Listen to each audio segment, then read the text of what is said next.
Food rescue begins with a simple premise. There's excess food, and there are people who need food, so it makes sense to get the former to the latter. But to start with issues of food access and equity is likely to lead quickly to an understanding that all sorts of access and equity issues overlap and interconnect, and these challenges require collaboration. Columbus Food Rescue would not be what it is today without the friends and collaborators who have illuminated the path, not only working to provide the community with food, but exemplifying that how food is made accessible matters. Perhaps no one in Columbus understood that better than Roshelle Pate, the food soldier, tireless advocate, activist, communicator, tractor-trailer unloader, produce lugger, garden lover, veteran, friend. We would always talk, especially with some of the strange, like the stranger produce that would come in, and we get one or two out, and you wouldn't want to put it out on the line because it slows down the line and then you don't feed as many people. But wouldn't it be a great thing if you could make stone soup out of, chayote and bruised oranges or something? And here we are. Her Sunday pantries were joyful, chaotic, warm occasions, bringing people together in the shared mission of ensuring food reaches those who need it. Roshelle used her encyclopedic knowledge of resources around Central Ohio to connect as many people and agencies as she could, while dreaming of things like a produce version of an ice cream truck and a community hub where a pantry and kitchen worked hand in hand.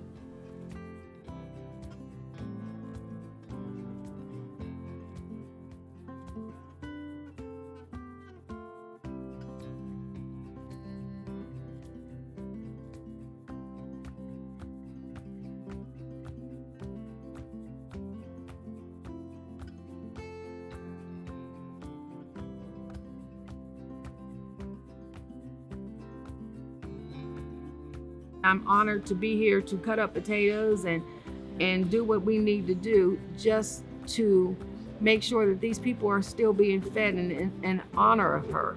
I mean, she loved to feed the people. Yeah, we were out there and we had them boots down. So the first thing that comes to mind for me for Roshelle is her smile and her laugh.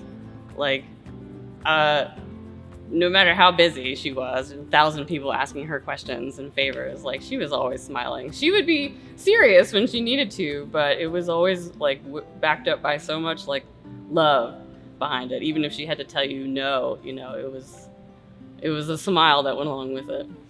Her smile. Yeah. When you mention Roshelle, I think of her smile. Yeah. No matter what she was going through, she always had a smile for everybody. That ability to say, I see you, and here's this thing that you maybe are a little insecure about or you have conflicted feelings about, but how cool is it that you get to bring it to serve our community?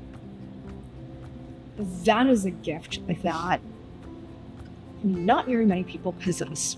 To see people, meet them where they are, and also say, come and be where I am, and we're going to make something together that's going to bring everybody along with us.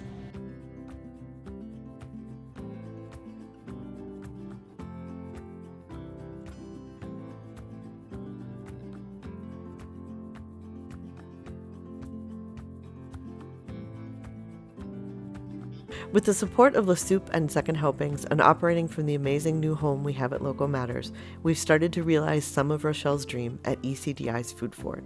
Renting space by the foot and kitchen time by the hour, we've started transforming rescued food into prepared meals that our receiving agency partners can distribute to their clients and visitors.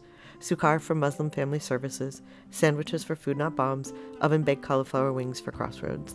Since March 1st, we've already created almost 2,000 meals from rescued ingredients.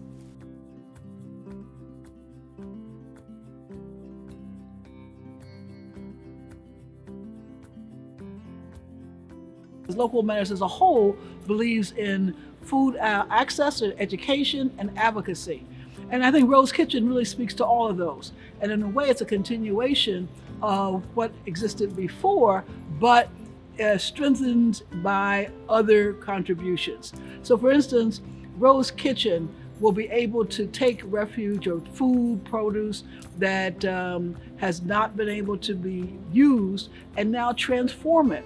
That wasn't possible before. So we've got an increase not only in terms of the food itself, but educating people about how the food can be turned into different kinds of products. I am just excited to see what Rose Kitchen is going to do, how it's going to affect our community, but not just our community, the greater community out there. So I just believe that something good is absolutely going to be happening. Food is like really a great way for me to express myself. Like, as someone growing up, I never really had a great way to express my emotions with words, but I've always been able to spend time with someone and be able to either make something, just talk. Even if I'm not talking, I can still make something with someone and it'll still bring us together and bring us closer. Even if we're just sharing recipe ideas, we'll eventually get into sharing life experiences just through food. And just the fact that it brings people together like that really touches my heart. Donated food arrives whenever it becomes available, and 4 times a week, volunteers join Chef Terrence to process those ingredients and craft them into ready-to-eat meals. Much of the food we rescue can be delivered directly to a pantry or shelter for immediate distribution. But if some of those rescued raw ingredients are transformed into dishes that don't require kitchen equipment or additional hours of preparation, even more people can get the food they need, when and as they need it. The reaction from the people that received it was absolutely amazing. Words cannot even express how good it was to them, but they were taking it, they were coming back and asking if they could have another one for the person inside their family. My favorite part of this is that we are helping, we are feeding, and nothing's going to waste. We're saving the waste. Landfills we're saving it. It's a good thing. That's my favorite thing about it. And we are working together to do this.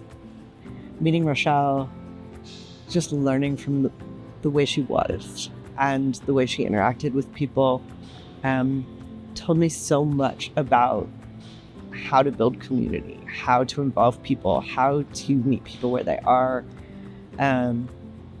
And when you put that with the fact that her capacity to dream was so infectious, that she just, I mean, my favorite memories of Roshelle are those moments when she went, "Oh, but we could!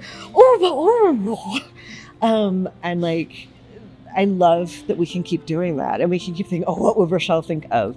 Honoring Rochelle's memory is a huge prospect because she had so many ideas and so many dreams. Launching this kitchen is a good start, though. If Roshelle were here, she would definitely emphasize the start part.